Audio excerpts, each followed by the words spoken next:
आदरणीय एकनाथरावजी शिंदे साहेब मंचावर उपस्थित, नामदार आदरणीय भरतशेठजी गोगावले साहेब मंचावर उपस्थित, नामदार आदरणीय प्रकाशजी आंबेडकर साहेब मंचावर उपस्थित, आपल्या राज्याचे माजी मंत्री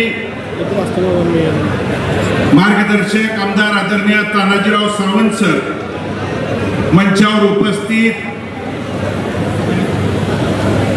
राज्यसभा नूतन खासदार डॉक्टर आदरणीय ज्योतिताई वाघमारे मॅडम उपस्थित, खासदार आदरणीय धैर्यशील दादा माने उपस्थित, मार्गदर्शक आदरणीय शहाजी बापू पाटील, आदरणीय चंद्रहारजी पाटील, आदरणीय सिद्धारामजी मेहत्रे साहेब, आमदार राजाभाऊजी खरे साहेब, आदरणीय सहकारी मार्गदर्शक अमोल बापू शिंदे, साईनाथ भाऊ अभंगराव, चरणरावजी चौरे, संजय बाबा कोकाटे, शंकरांना दोंडगे, आज या पक्ष प्रवेश सोहळ्याच्या निमित्तानं माझे सहकारी अनिल दादा सावंत, या नगरीच्या नगराध्यक्षा, उपस्थित आपल्यासोबत प्रवेश करणारे सर्व सन्माननीय नगरसेवक, सन्माननीय नगरसेविका,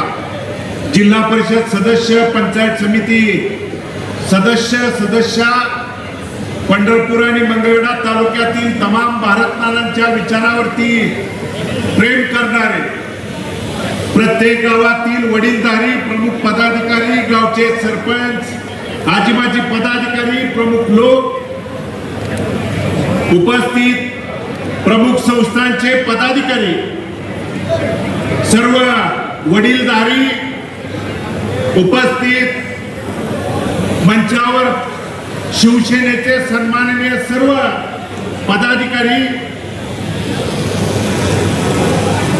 सर्व वडीलधारी, सर्व सन्माननीय पत्रकार बंधू आणि उपस्थित तरुण सहकारी मित्रांनो, आजच्या या पक्ष सोहळ्याच्या निमित्तानं मी आदरणीय शिंदे साहेबांचं मनापासून, अंतकरणापासून या ब्रह्मांड नायक पांडुरंगाच्या नगरीमध्ये त्या ठिकाणी अंतकरणापासून स्वागत करतो. साहेब 2009 ला या मतदारसंघाची पुनर्रचना झाल्यानंतर देवभूमी पंढरपूर आणि संतभूमी मंगळवेढा या दोन्ही नगरीची हा मतदारसंघ झाल्यानंतर 2009, 2014, 2019 ला तिन्ही वेळेला माझ्या वडिलांनी, भारतनानांनी या मतदारसंघाचं प्रतिनिधित्व केलं.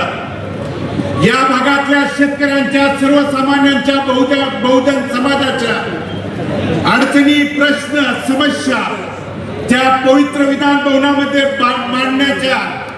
भांडण्याच्या त्या ठिकाणी भूमिका बजावली. परंतु 2020 ला कोरोनाच्या त्या कठीण काळात त्या प्रसंगी दुःखद निधन झाल्यानंतर, त्या अडचणीच्या, संकटाच्या प्रसंगी ज्यावेळी मतदारसंघावरती प्रतिकूल परिस्थिती, अडचणीची परिस्थिती, माझ्या कुटुंबावरती संकटाची, अडचणीची परिस्थिती त्या दरम्यान आली. मग झालेली पोटनिवडणूक असेल, त्यानंतर साहेब 2024 ला झालेली निवडणूक असेल, पोटनिवडणुकीला साहेब 3700 मतांनी मला पराभवाला त्या ठिकाणी सामोरं जावं लागलं. पराभवाला सामोरं जावं लागल्यानंतर राज्यातल्या प्रत्येक नेते मंडळींच्याकडं या मतदारसंघातल्या, तालुक्यातला प्रत्येक प्रश्न पोटतिडकीनं मांडण्याचा, त्या ठिकाणी घेऊन जाण्याची भूमिका मी मांडत होतो, बोलत होतो. परंतु तालुक्यात बऱ्याच लोकांनी सांगितलं भालके संपलेत, भालकेचं काय आहे. पण 2024 ला देखील साहेब निवडणूक लढवत असताना या भालकेचं काय आहे म्हणून त्या ठिकाणी सांगितलं. पण त्या प्रतिकूल परिस्थितीत साहेब डोक्यावरती कुणाचा देखील हात नसताना ती निवडणूक लढवली. आणि इथल्या मायबाप जनतेने, कारण माझ्या वडिलांच्या जाण्यानंतर माझ्या वडिलांनी जर माझ्या पाठीमागे काय सोडलं असेल, कारण वडील मुलासाठी इस्टेट प्रॉपर्टी संपत्ती सोडतो, माझ्यासाठी जी इस्टेट प्रॉपर्टी धन संपत्ती आहे ती माझी मायबाप जनता ही माझी इस्टेट प्रॉपर्टी मला 1,00,000 16,717 मतदार बंधू भगिनींनी आशीर्वाद देऊन पाठबळ देण्याची भूमिका त्या दरम्यान बजावली. 8,400 मतांनी त्या ठिकाणी पराभव स्वीकारावा लागला. पण पराभवाने खचून न जाता लढणं त्या ठिकाणी काळाची गरज आहे. लढणं, कारण साहेब मी आपली भाषणं नेहमी त्या ठिकाणी ऐकत आलेलो आहे. रणांगणातनं त्या ठिकाणी पळ कधीच काढायचा नसतो. रणांगणातनं पळायचं नाही, तर प्रत्येक रणांगणातनं पळवायचं काम त्या ठिकाणी करायची भूमिका, पार पाडायची असते भूमिका. आणि म्हणून साहेब 4 महिन्यापूर्वी नगरपालिकेच्या निवडणुकीच्या निमित्तानं, कारण आपल्याला साहेब भेटायला येत असताना ज्या अनाथांच्या नाथ म्हणून ज्या महाराष्ट्रात आपण त्या ठिकाणी साहेब प्रसिद्ध आहे, गोरगरिबांना मदतीचा हात देणं, कार्यकर्त्यांना ताकद देणं, बळ देणं. कारण या पंढरपूरकरांनी नाही तर संपूर्ण महाराष्ट्राने साहेब बघितलं. आज आपण मुख्यमंत्री असताना साहेब पंढरपूरकरच नाही तर संपूर्ण महाराष्ट्र बघत होता. आषाढी वारीला साहेब इतिहासात अनेक मुख्यमंत्री साहेब आले, पण आपण एकमेव असे मुख्यमंत्री आहात की आषाढी वारीच्या नियोजनासाठी अगोदर 2-2 दिवस त्या ठिकाणी, मग वाकडी पासून तो मंदिर परिसराचा प्रत्येक भाग ना भाग फिरून, मग पाण्याची परिस्थिती त्या ठिकाणी वारकऱ्यांना आहे का, पिण्याच्या पाण्याची सोय आहे का, त्याला सावली आहे का, त्याला कुठली गैरसोय आहे का, मोटारीची सोय आहे का, प्रत्येक गोष्ट बघणारा मुख्यमंत्री पंढरपूरकरांनी आणि महाराष्ट्राने, उभ्या महाराष्ट्राने साहेब पहिल्यांदा पंढरपूरच्या इतिहासामध्ये त्या ठिकाणी बघितला. आणि ती भूमिका पंढरपूरकरांनी त्या ठिकाणी अनुभवली आहे, बघितली आहे. आणि म्हणून 4 महिन्यापूर्वी साहेब निवडणुकीला सामोरं जात असताना ही आपली त्या ठिकाणी परवानगी घेऊन आपण सांगितलं, जा लढ, तुझ्या पाठीमागे मी खंबीरपणे उभा आहे म्हणून सांगितल्यानंतर मी इथल्या सगळ्या सहकार्यांना, कार्यकर्त्यांना सांगितलं होतं की आपण त्या ठिकाणी सक्षमतेने ही नगरपालिकेची निवडणूक लढवायची.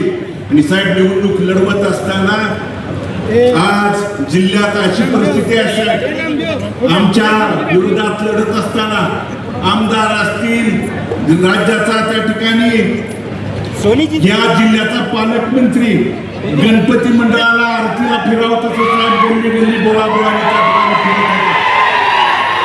या जिल्ह्याने प्रत्येक तालुक्यात, प्रत्येक शहरात, प्रत्येक त्या ठिकाणी नगरपालिकेला बघितलंय, येऊन त्या ठिकाणी चौकात त्या ठिकाणी सांगत होता. माझ्या पत्नीला प्रश्न विचारत होता, मला विचारत होता की भालकेजी तुम्ही निवडून आल्यानंतर निधी कुठून आणणार आहे, तुम्ही निवडून आल्यानंतर त्या ठिकाणी निधीला माझ्याकडे यावं लागणार आहे. पण मी त्यांना ठामपणे त्यावेळी सांगितलं होतं, भारत नाना भालकेंच्या तालमीत तयार झालेलं होतं, आम्ही त्या ठिकाणी कार्यकर्ते आहे, निधी कुठून आणणार आहे, आणि निधी देणारा हा माणूस आहे तर बघ येऊन. आणि म्हणून निधी कुठून देणार आहे हा जो त्या ठिकाणी आविर्भाव आहे, गर्वाचा जो त्या ठिकाणी उन्माद आहे बंधूंनो, पांडुरंगाच्या नगरीत ज्या ठिकाणी साधू संतांनी आपल्याला शिकवण दिलेली आहे, त्या ठिकाणी अति गर्वाचं जे त्या ठिकाणी जो चढलेला आहे ना, आज जिल्ह्यात प्रत्येक भागात गेल्यानंतर अशा पद्धतीची वर्तणूक, वागणूक त्या ठिकाणी आपल्या जिल्ह्यात राजकारणात, समाजकारणात दिली जाते. अरे शिंदे साहेबांनी मुख्यमंत्री असताना, उपमुख्यमंत्री असताना कधी पक्ष, पार्टी, जात पात, गट तट कधीच बघून त्या ठिकाणी निधीच्या बाबतीत कधी त्या ठिकाणी दिलं नाही. आणि म्हणून ती भूमिका बजावत असताना या गोष्टी त्या ठिकाणी जाणून बुजून काही अडचणी आणण्याचं, गुन्हे देखील दाखल करण्याच्या भूमिका त्या दरम्यान काही गोष्टी साहेब आमच्यावरती त्या ठिकाणी झालेल्या आहेत. आणि म्हणून या 3-4 महिन्याच्या कालावधीत साहेब आम्ही ज्यावेळी आपल्याला भेटलो त्यावेळी निधीच्या माध्यमातून, मग आदरणीय तानाजी सावंत सर असतील यांच्या माध्यमातून मी आपल्याला त्या ठिकाणी भेटलो की पंढरपूर नगर परिषदेच्या माध्यमातून साहेब नगराध्यक्ष आणि सर्व सन्माननीय नगरसेवक या ठिकाणी मंचावर आहेत. नगर परिषदेच्या प्रशासकीय इमारतीसाठी साहेब विशिष्ट त्या ठिकाणी वैशिष्ट्यपूर्ण निधीतून 50 कोटीच्या निधीची साहेब त्या ठिकाणी आपल्याला मागणी त्या दरम्यान केलेली आहे. पंढरपूर शहराच्या विकास आराखड्यातल्या रस्ते विकसित करण्यासाठीची साहेब आम्ही त्या ठिकाणी 100 कोटीची मागणी आपल्याकडे केलेली आहे. साहेब यशवंतराव चव्हाण तलाव त्या ठिकाणी परिसर विकासासाठीची 30 कोटीची आपल्याकडं निधीची मागणी केलेली आहे. वैशिष्ट्यपूर्ण निधीच्या संदर्भात साहेब कार्तिक वारी, आषाढी वारी आणि इतर त्या ठिकाणी ज्या वाऱ्यांच्यासाठी जो निधी दिला जातोय तो निधी वारी त्या ठिकाणी आषाढी वारीच्या 10-15 दिवस आधी दिला जातो. पाऊस काळात त्या ठिकाणी कामं झाल्यानंतर काही कामं त्या ठिकाणी निकृष्ट दर्जाची किंवा पाऊस काळात होतात त्यामुळे चुकीची त्या ठिकाणी कामं होऊ नये म्हणून जर आता आम्हाला त्या ठिकाणी दिली तर ती चांगल्या पद्धतीची कामं होण्यासाठी साहेब आम्हाला त्या ठिकाणी ताबडतोब आपल्याला निधी त्या ठिकाणी द्यावा. GFRP जे शॉकप्रूफ पोल साहेब आम्ही त्या ठिकाणी आपल्याकडे मागणी केली की जेणेकरून शॉकप्रूफ पोल जे विजेचे त्या ठिकाणी शॉक लागून इथं जवळजवळ 25-30 लाख आषाढी त्या ठिकाणी जे यात्रा आषाढीच्या वेळी भरते त्यावेळी कुणालाही इथल्या वारकरी येणाऱ्या महाराष्ट्रातल्या येणाऱ्या वारकऱ्यांना शॉक लागणं त्या ठिकाणी दुर्घटना होऊ नये म्हणून त्या दरम्यानची त्या निधीची त्या ठिकाणी मागणी केलेली आहे. पंढरपूर शहरामध्ये साहेब त्या ठिकाणी अद्ययावत असं क्रीडा संकुलाचं त्या दरम्यान मागणीचं आपल्याकडे ती मागणी केलेली आहे. आणि दुसरं जे संतांची नगरी म्हणून मंगळवेढ्यामध्ये साहेब जी प्रसिद्ध आहे त्या नगरीमध्ये 24 गावच्या उपसा सिंचन बाबतीतला योजना आहे. आणि जगज्योती महात्मा बसवेश्वराच्या स्मारकासाठीचा वर्षानुवर्ष साहेब महात्मा बसवेश्वराच्या स्मारकाच्या बाबतीतला निधी ज्या महात्मा बसवेश्वराने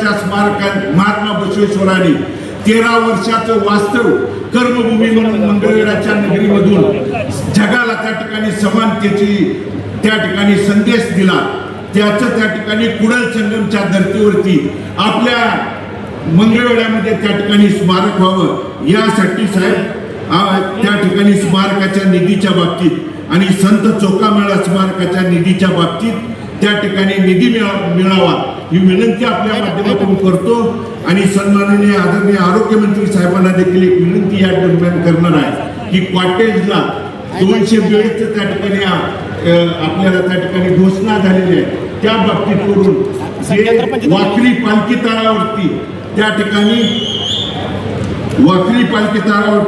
ते ट्रामा केअर सेंटर साहेब आपण आषाढीच्या वेळी त्या ठिकाणी येऊन पाहणी करून देखील त्या ठिकाणी गेलो होता ते देखील करावं ही मागणीच या दरम्यान करतो.